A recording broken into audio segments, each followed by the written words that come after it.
The long-awaited news surrounding Justin Jefferson's injury or return to the field has officially come to an end. Per Ian Rappaport, the Vikings are activating wide receiver Justin Jefferson from injured reserve today, and he'll play after the bye. At least that is the assumption. It's not a set-in-stone type of thing right now. Basically, the Vikings just had to activate him to that 53-man roster before his 21-day practice window closes, because if we didn't, then he would be put on season-ending injured reserve, and that's something that we really didn't want to do. Obviously, with his skill set and it only being a hamstring injury, there's still a little bit more left in the tank, at least for this season. Plus, our team is in a decent position. Not so sure how it is right now after last night's matchup. Probably one of the worst games I've ever watched in my entire life. That was horrible. But Justin Jefferson is set to return to the field. My expectations is that he will play Week 14 against the Las Vegas Raiders in Las Vegas, just because he sat out. I think at this point it'd be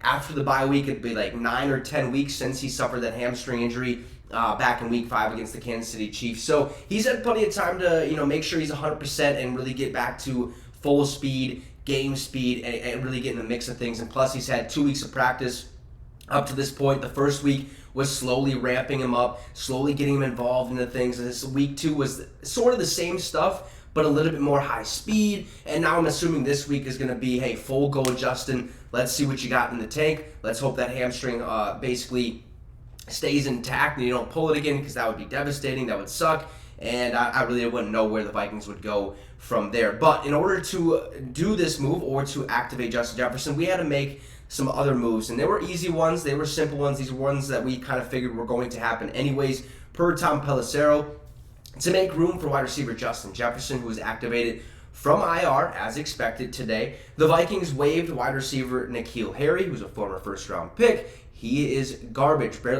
Never seen the field. I think he's seen the field like a couple times early on in the season when Justin first went down. I think we seen him in Week 6 or something like that, maybe like 1 or 2 plays. He didn't catch the ball, so this one was definitely going to happen. N'Keal Harry just a fill-in spot for that injured Justin Jefferson, just a roster spot is basically what he was given.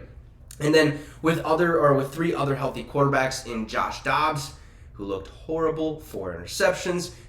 We'll see what happens with the quarterback mix-up. Nick Mullins is still healthy or is back healthy, and Jaren Hall is officially healthy too. We had to part ways or release Sean Mannion from the practice squad. So those are the 2 moves we made in order to activate Justin Jefferson to the active roster. And I'm really excited for this, just because for the sole fact that we need to make our offense a little bit more dynamic, right? That run game, the last couple weeks, I'd say the last 2 weeks, it's looked way better than it has previously, at least in the beginning of the season. Madison, yeah, he did have that crucial fumble just 2 weeks ago, but if you take that away, I think Madison has been doing a fantastic job, even though Ty Chandler, I think, has more speed, and he has more, he has more, get up and go, right? He's more exciting to watch, all right? He runs with a purpose. Madison, he runs up between the tackles. He's going to get you 3-4 yards. Every once in a while, he might break one for 8 to 15. It just depends on how well our blocking is, or how the offensive line does creating those holes for Alexander Madison.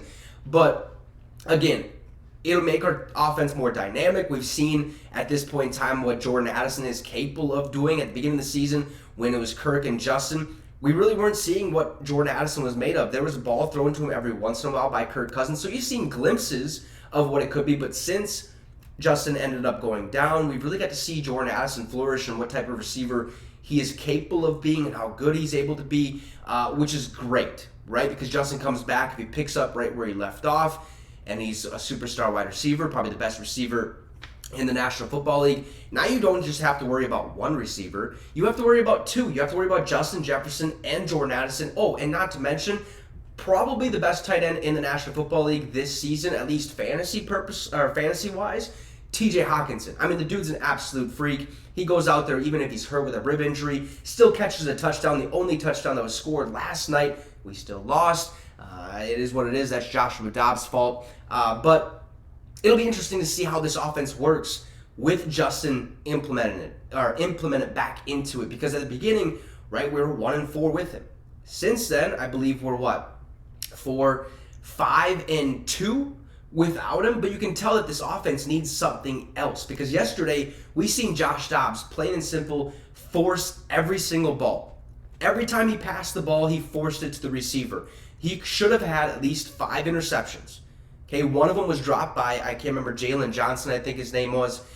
He jumped the route. Basically, it was in his hands. If he would have caught it, he would have housed it. Dobbs would have ended the game with 5 picks and one of them being a pick 6, and it wouldn't have been great. So what we plan on doing at quarterback going forward is really going to tell us what our offense is capable of doing, or tell us or show us how good our offense is capable of being with Justin back in there. And who knows the type of chemistry that Justin Jefferson and Josh Dobbs have together. At this point, they've practiced a little bit together. I'm not sure if they've practiced a lot together, maybe just a couple passes here and there, getting to know each other, and maybe a couple routes, not a full go, because Justin obviously in that ramp-up period. But he's officially been activated and should play after the bye against Las Vegas Raiders. You guys can let me know your thoughts in that comment section below. Also, drop a like and subscribe to the channel. It'd be much, much appreciated. Have a great rest of your night, folks, and Skol Vikes.